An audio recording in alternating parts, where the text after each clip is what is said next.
喺日常嘅營運裏邊，廠方亦都設立咗24小時嘅全運會自行保障中心啦，咁去令我哋24小時嘅運作都可以更加順暢。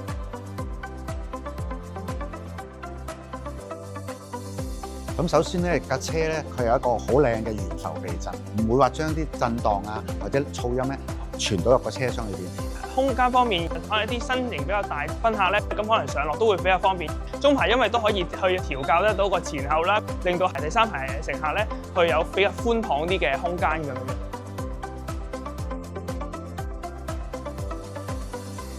咁至於語音操控方面，咁亦都可以有助我哋駕駛嘅時候啊，乘客會有啲想更改路線啊，咁我哋都可以喺語音輸入度更改我哋想去嘅目的地啊。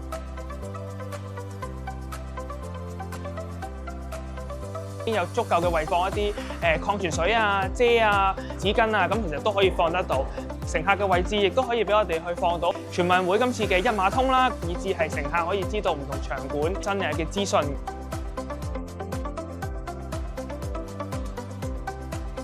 HT 本身咧，其實都係一架中上電動車嚟嘅，佢無論嗰個馬達或者係嗰個反應都係好好，甚至乎如果你覺得有需要，亦都可以選擇嗰個動力嗰個 Sport Mode，快到咧有少少跑車嘅感覺。